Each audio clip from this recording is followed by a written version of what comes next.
Duwe nuriya muhungu yarari n'imbago anje ngo yarari n'imbago uriya muhungu usanzwe umubonina hikabuga cyane turirwana nanjye najyaga mucaho rimwe na rimwe nka mu igiceri uyu mujyi ngumazemo imyaka 6 nasanze ariko ameze icya gisebe kidakira undanje avuga ati ufite kwizera mfite kwizera tino tirambika iyo mbago yawe hasi tutambuke tujye kubona tubona ratambutse ibintu biraducanga bimaze kuducanga nuko nibwo rero abantu bose bahise bahurura bakomeza kwiyongera barakubita bariyongera undi ni misemanuka njya hepfo ku igaraje ngeze ku igaraje abakije undi muhungu kibando naciye mu ishyamba nagenderagaho uwagisize aho nicaye aho nari nicaye yambwiye ati haguruka ikintu uzagikenera ukundi amena ndagisiga mu kwizera kwanjye ntere intambwe imwe ntere ya kabiri numva birakunze yigishiriza niho nahoraga nicara na mbere yuko ihaza nari impara urumva mamaze igihe kinini kirenga imyaka nk'umunani yego nicaye aho ngaho wahagira yicara avuga ati kanje gusa nagenda hicara nk'ibisanzwe nsaba abahisi n'abagenzi ikintu rero cyaje kubigitangaza ni ukuvuga ngo ukuguru kwari kwarahinamiranye gutya kutabasha kwarafatanye kutabasha kurambuka bityo urumva nta kintu ntago kwarambuka iki gisebe cyari gikomeye cyane abantu banatinyaga no kukirebaho ahubwo biratangaje ukuntu kiri guhita cyuma ntago ari byumvi iki nicyo kintu cyatumaga ubyuka ukajya gusa yego rwose ni ahantu ahanura ntago nari impari yanyuze urumva aho nicaraga niho nari nicaye n'ubundi ntabwo narindimo ngenda kuko ntabwo byashoboka we yanyuze hagenda uramusaba ndamusaba arambwira ati nta kintu mfite cy'amafaranga cyo kuguha nta feza neza habo ariko ndaguha ibyo mfite arakubwira ati mu izina rya Yesu haguruka haleluya uruhande rumwe ucyumva umuntu akubwiye ngo haguruka kuva mu 2004 wicaye udashobora kugenda kumva mu mutwe wakumva umuntu akubwiye ngo haguruka wahise ubyakira gute numvaga yuko ari gukina nyine numvaga ko bidashoboka kandi n'undi wari we wese niko yabyumva urumva cyari igihe kinini n'abantu bancaga intege kuko igikomere cyabaga ari kibi cyane amashyira iki numvaga nyine ari ibintu bidashoboka ndahamya neza ntashidikanya ko kuva uyu munsi ngiye kwiberaho amasengesho kuko maze kubona ko amasengesho ari byose Inzozi Zacu TV ibiganiro n'amakuru agezweho ibihe byiza kuri mwese mubana natwe umunsi ku munsi tubifuriza amahoro y'Imana kandi twizere ko ibyo muri gukora byose biri kugenda neza cyane mu buryo bugiye butandukanye ni Inzozi Zacu TV niba ari ubwa mbere dukurikira by'umwihariko wibuke ukore subscribe kugira bijye bigenda neza cyane aha turi murabibona ko ndi mu imvura imiragwa ariko twemeje kubikora kugira ngo bijye bigenda neza cyane haba mu mvura no mu izuba igihe icyo ari cyo cyose twe turahari cyane kugira ngo ibintu bizarushaho kugenda neza cyane ahandi ndi mu karere ka Gasabo ni mu murenge w'Urusororo ni mu kagari ka Kabuga sinzi riba ari ya mbere cyangwa ari ya kabiri ariko ni muri Kabuga n'ahantu hamaze kubera ibitangaza bikomeye cyane kenshi cyane wajyaga wumva bamwe na bamwe bavuga ko babonekerwa n'Imana cyangwa se babonekerwa na Yesu Kristo ariko na ahantu nkuko mwagiye mubikurikirana muri video zagiye zibanza na ahantu habereye ibitangaza aho muri iki gitondo bigera kuri 5 byose bihuye n'umugabo twakita nk'umukiza akabirokora ikaza kurokoka hari bamwe wenda turi buze kuganira bagiye babibona uko byagenze byose n'abamotari nabo bagiye babibona uko byagiye bigenda ariko navuga ko ari ibintu bidasanzwe ni ibintu bidasanzwe tumenye neza amakuru y'umuntu ariko icyo nzi nuko wenda izinga zatari prank atari za nkuru mugenda mubona ngo abantu bakize cyangwa se nk'ibyo mujya mwumva mu rusengero ariko ibingibi byose ni ibintu byabaye kuko ari bafite imbago bazishyize hasi bafite ibisebe bimwe bita imifunzo byavagamo amashyira byumye. Byagenze gute rero? yababwiraga ngo iki? Byose ni muri iyi nkuru, tuguhaye ikaze. Nitwa Jean Damour, iyo nkuru turabakunda cyane. Inzozi Zacu TV, ibiganiro n'amakuru agezweho.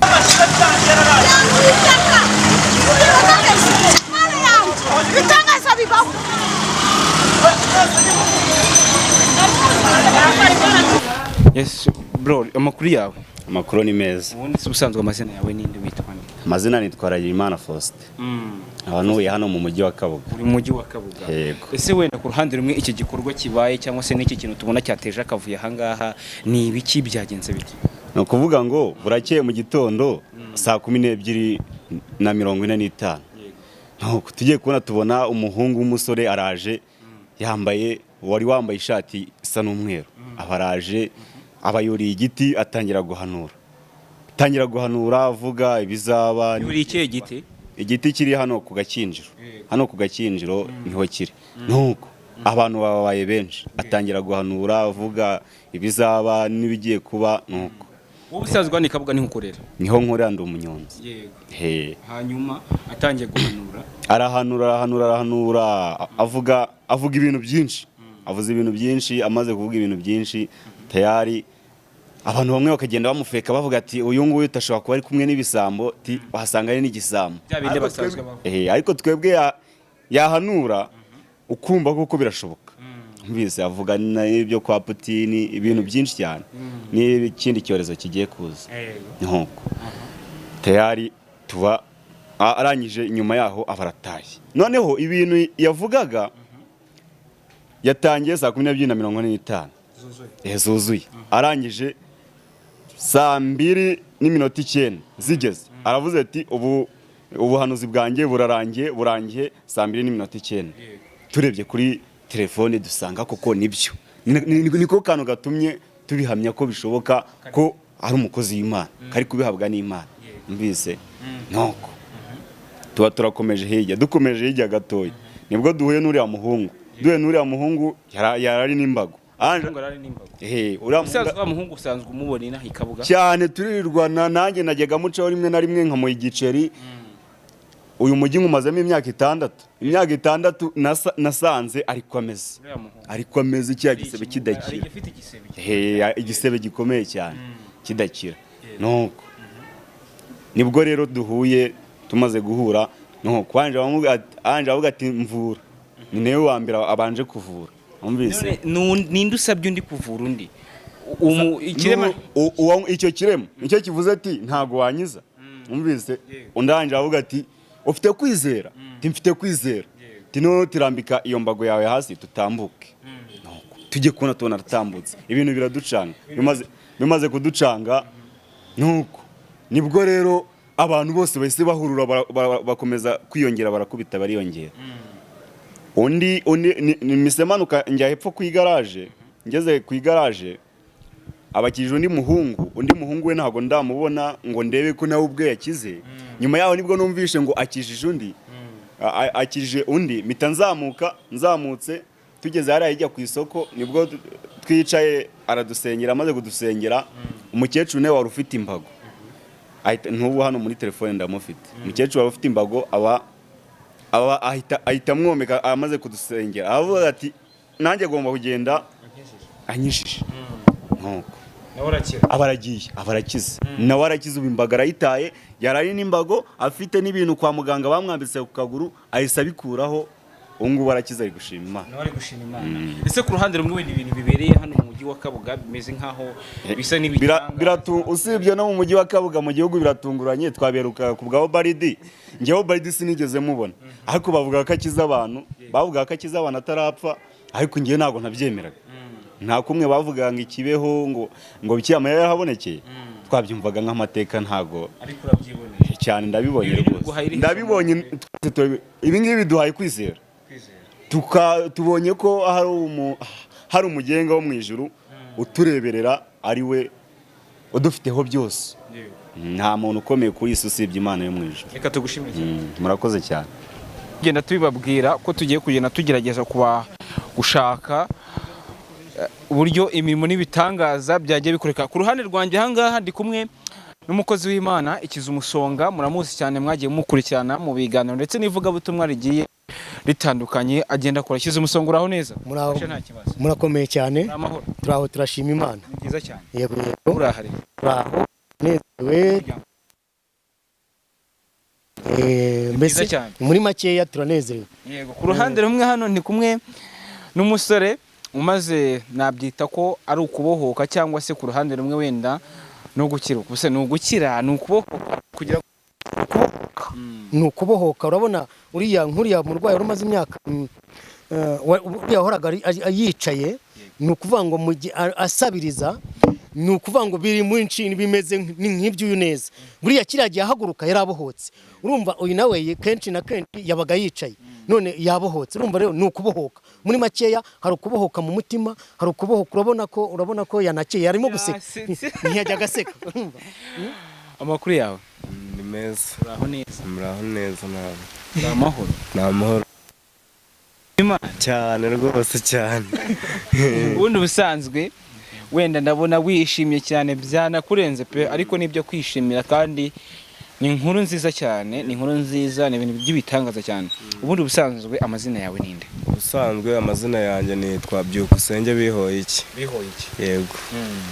Uyu munsi wenda kugira ngo dufashe n'umuntu udukurikiye, ubundi Byukusenge uyu munsi urahagarara, uri guhagarara uyu munsi urahagaze pe. Waherukaga guhagarara ryari? Naherukaga guhagarara byibuza nka 2004. 2004. Umunsi uhagaze muri aya masaha, turi mu isaha ya mbere uhagaze. Yego rwose. Kuva 2004. Nakeka ahubwo nayo ntirashira kuva 2004. Ariko Imana ni igitangaza. Ni igitangaza cyane. Ese ku ruhande rwa wenda uyu munsi hari abantu bamwe bavuga ko nyine wahoraga mu mujyi wa Kabuga hariya ku isoko. Mu mujyi wa Kabuga wahakoraga iki? Wasabirizaga wabagure muri Kabuga baguri mu mezi uti? Na Kabuga gusa ni Nyagasambu, na Kumurindi najyagayo, na za Ntunga, na za Rwamagana, mu rwego rwo gushaka ubuzima, kuko nasabirizaga kuko nta kintu nabashaga gukora, amaguru yari byari ibibazo bikomeye cyane. Ese ku ruhande rumwe wenda uyu munsi wabyutse uravuga ati kanongere nsubire wenda hahandi nsubire Kabuga? Yego. Agiye wicara he? Nagiye nicara n'ubundi nk'ubusanzwe aho nicaraga, nakundaga kwicara hariya ku kibuga cya United, aha kuri United Driving.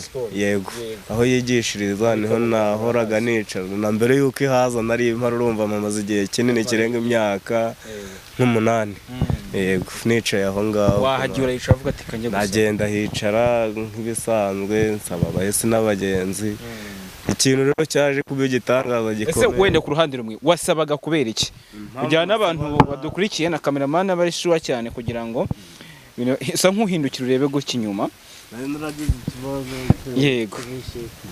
Amaguru aragenda arafatana, ntabwo. Iki kibazo cyari kiri hano cyari iki? Ni ukuvuga ngo ukuguru kwari kwarahinamiranye gutya, kutabasha kwarafatanye, kutabasha kurambuka. Bityo urumva nta kintu ntabwo kwarambuka. Iki gisebe cyari gikomeye cyane, abantu banatinyaga no kukirebaho, ahubwo biratangaje ukuntu kiri guhita cyuma. Ntabwo ari byumvi. Iki nicyo kintu cyatuma gubyuka ukajya gusaba? Yego rwose nicyo. Ukajyayo? Yego. Uyu munsi rero wagiye bigenda bite? Wagiye ubyutse uragenda wicara? Nk'ibisanzwe ndicara ndi gusaba mu bagenzi, nasabaga umugenzi umwe. Yego. Rero ukabyuka uyu munsi ubyuka ukaza, n'ubundi ntabwo wari umeze utyo, birumvikana kuko iyi niyo saha ya mbere uhagaze kuva 2004.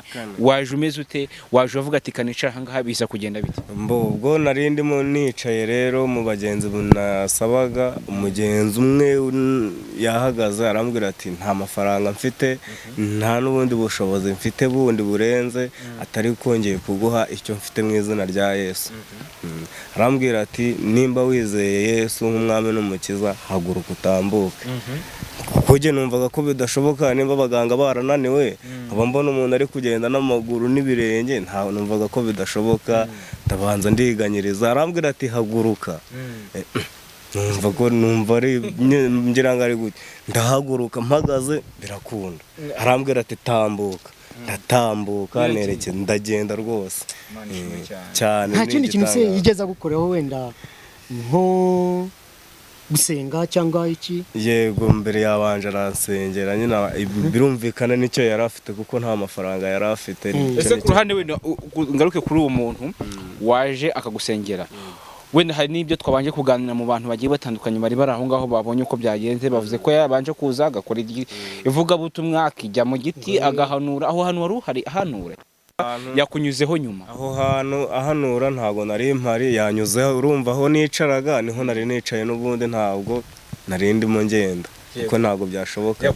We yanyuzeho agenda. Uramusaba? Ndamusaba, arambwira ati nta kintu mfite cy'amafaranga cyo kuguha, nta feza neza habo, ariko ndaguha ibyo mfite. Arakubwira ati mu izina rya Yesu haguruka. Haleluya. Ku ruhande rumwe ucyumva umuntu akubwiye ngo haguruka, kuva mu 2004 wicaye udashobora kugenda, kumva mu mutwe wakumva umuntu akubwiye ngo haguruka, wahise ubyakira gute? Numvaga yuko ari gukina nyine, numvaga ko bidashoboka, kandi n'undi wari we wese niko yabyumva. Urumva cyari igihe kinini n'abantu bancaga intege kuko igikomere cyabaga ari kibi cyane, amashyira iki, numvaga nyine ari ibintu bidashoboka. Kandi ese kuko muri make wahise uvuga ati reka ntere ikirenge ngende gute? mu kwizera, kuko n'ubundi nge numvaga ko mu mutima wanjye Imana inzi, kandi kuko igihe cyari gishize ni kinini, kuba ntarapfuye cyangwa ngire ikindi kibazo ni ubushake bwayo. Ubwo ni ukuvuga ngo rero uyu munsi ni cya gihe cyanjye cyari kigeze ko nongera ngahagarara. Ukongera ugahagarara ni byiza cyane. Gatoya, urabizi ko nkunda buriya impamvu gatoya kuko njya ntanga ubuhamya bw'uko nakize sida, nkabwira ko narwariye CHK. wowe ahantu nk'umuntu nonaha utwumva cyangwa se unabibonye kugira ngo abashe kwizera ko Imana ishobora byose, ahantu waba wararwariye wivuza ni hehe? Narwariye mu bitaro bya Kabutare i Huye. Wamazemo igihe kingana? Namazemo imyaka 2. Babona ko ubushobozi bwo kumvura nta sinzi niba nabwita buke, ariko byabaye ngombwa ko banyohereza mu bitaro bikuru bya kaminuza CHUB. CHUB naragiye maramo imyaka irenga 5. Nabaga muri aho bita muri CSB muri Shiririje. Yego. Ese iki gisebe cyawe ntabwo cyaba cyarigeze kizamo kanseri? Iki gisebe birumvikana kubw'ubutinde bwacyo, igihe kinini cyari gishize kanseri yari irimo rwose nta gushidikanya, kuko hahoraga haninda mu mashyira, umunuko ari wose, uburibwe butagira urugero. Ubu rwose meze nk'undi muntu wari wese ndumva. Urumva wenda ntabwo igikomere kiragira ntabwo cyahita cyuma, ariko uko biri urabona ko humura Imana irashoboye.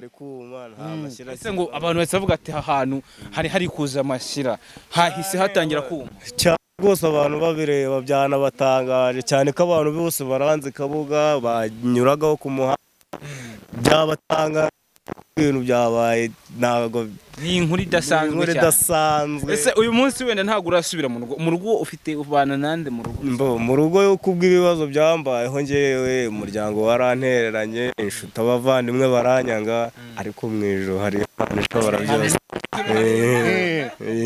Rwose mu rugo wabanaga nande? Niwe wibanaga? Ubwo ngewe ahantu mba ndakodesha kuko nta bushobozi ubusanzwe ngira.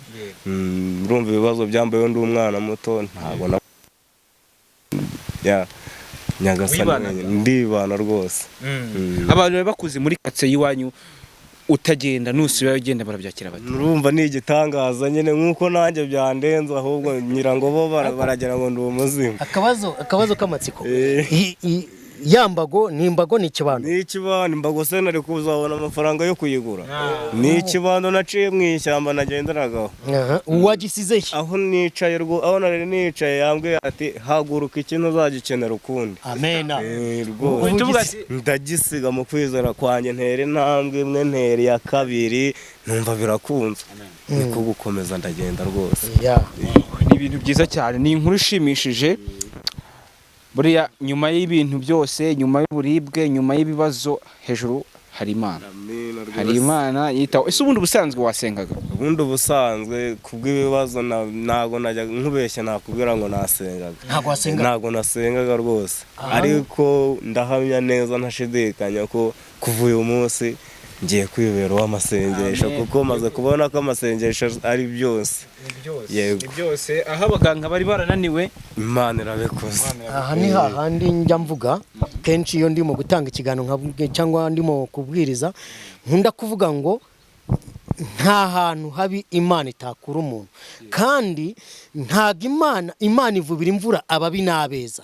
Ntago ari uko yarafite, ntago ari uko yakiranukaga, nabyumva. Ariko kenshi na kenshi umuntu uri muri buriya buzima bwo gusaba, hari uwabona yambaye neza yamusaba yabona atamuhaye, urabyumva. Ariko ntabe akahita avuga buriya ibicumuro nibyo byica umuntu, atavuga ati uyu muntu aranyimye, burya akavuga nabi. Ariko ndagira ngo ari wowe nkubwire ngo icyo Imana ikoze ibikoreye kugira ngo umanuke imisozi uzamuke iyindi, ugende wamamaza ubutumwa bwiza. Icyo ndi bugufashe bwa mbere, ntago hatagira undi muntu ubuza kuntanga umugisha.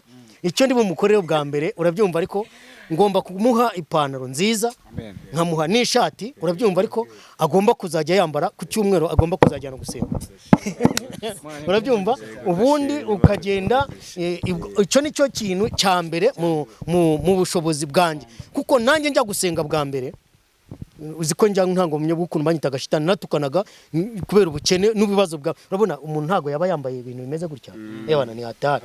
Urumva ajye kugira agira gute, ajye gusenga. Ni ukuvuga ngo no kwagusabiriza, urumva nta kintu kizi abari bubone. Ariko ngo Imana, ijambo ry'Imana byandenze, ntabwo mba ndi bubone uko mbivuga, kuko aba ari ibindi bintu by'ibitangaza bikoretse. Icyo ngusaba ibyo ngibyo ni ugutera intambwe ukajya mu rusengero. Urabona ko abantu benshi bari bashagaye, ndetse iyo nta sinzi ko ntabwo ari ku hariya ni hahandi bashobora kugucura umwuka. Niyo mpamvu navuze ngo reka tubigenze kuriya, tugukuremo hariya turebe uburyo twagira. Ahangaha rero ntararenga ahangaha, nkuko nanjye nkoze uko nguko, urabyumva. Ariko ndabizi Inzozi Zacu TV YouTube yanjye ikiza umusonga, abantu barayikurikirana cyane. Rero ndagira ngo nkubwire ngo kuri abantu bafite ubutabazi, nzi ko Imana ishobora byose, kandi nzi ko hari aho igomba guhera, hakaba icyo ikora. Nawe udukurikiranye aho waba uri udukurikiranye hose, aho waba udukurikiranye, aho uri hose, kuko tuzi ko Imana ishobora byose. Imana itangira kuri rimwe, icyayo yakoze yagikoze. Nuko mbwira abantu wowe udukurikiranye aho uri hose, icya Imana yakoze yagikoze, yaguhagurukije. Icyo ni icya mbere. Icya kabiri, wowe ubwawe iyi Mana urumva wayikorera iki? Imana ikintu n'ubundi nari narayisezeranyije, kuko njyewe abantu barambwiraga ati n'ubundi ewana kwihereza amaguru bazayata, ariko nkumva ijwi rimbwira ngo humura. Njyewe nari bose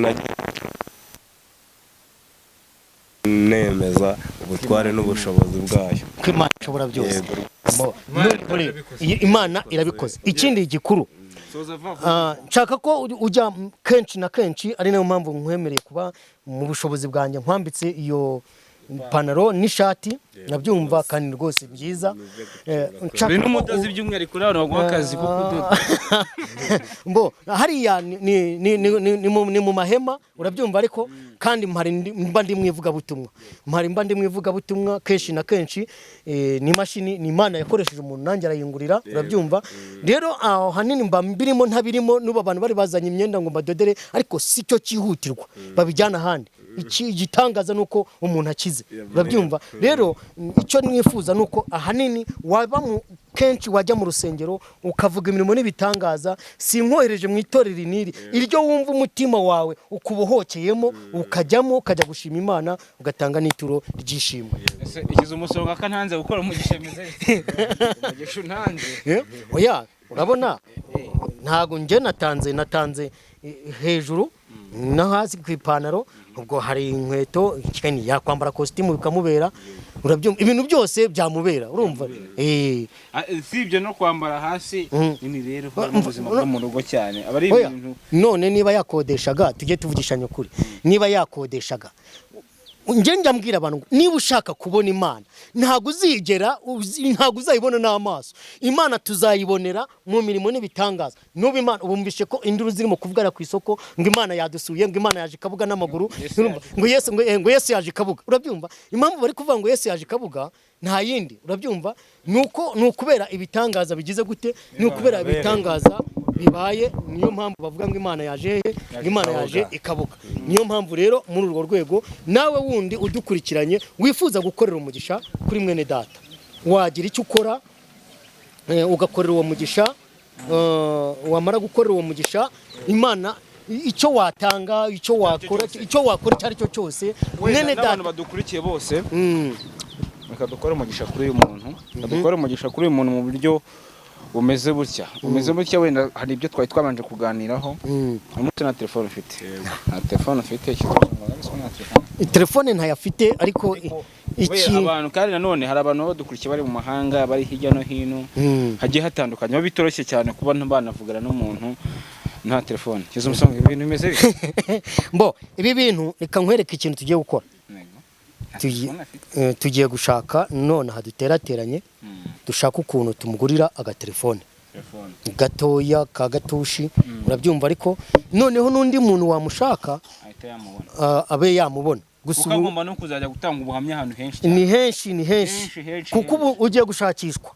Rero niyo mpamvu tugiye gushaka uburyo twakubonera agatelefone. Muri uwo mugisha nanjye ndibuzemo. Ubwo rero nomero yo none hasinzi ko ari buhite ayibona, ntago yahita ayibona, ariko ndagerageza ishoka byose telefone iboneke mbere icyo kiganiro, imbere icyo kiganiro kiri busohoke nimero ya telefone iriho, nubwo kiri busohoke vuba cyane ariko kirasohoka telefone iriho. Ubwo tugiye kubimufashamo kugira ngo bize koroha cyane. Nimero ya telefone ubwo redi ngena nayanditseho, ubwira aho ngaho uri kureba, ushaka kumuhamagara. Imana icyo barumva ko na telefone ntabwo Imana yaguhagurutsa hasi ngo ubure telefone, kandi iyi telefone uzayigeraho umugisha, uzakiraho abantu benshi, kwakira telefone z'umugisha mu buzima bwawe. Kandi gusa mve ngo iguhagurukije hariya inaguhinduriye ubuzima, iguhagurukije icyangombwa ubanza guhinduka mu buzima mu buryo bw'umwuka, ukabanza ugakizwa, ukizera Imana. Akantu gatoya ngira ngo nkubwire, hariya wicaraga ntabwo ari kuri United ikorera hano haruguru, ariko hariya ni kuri Kabuga Driving, kuri Kabuga Driving niyo yigishiriza hariya wabaga wicaye na Narada biba bifatanye. Kabuga Driving yigisha ifatanye na Darada, diregiteri wayo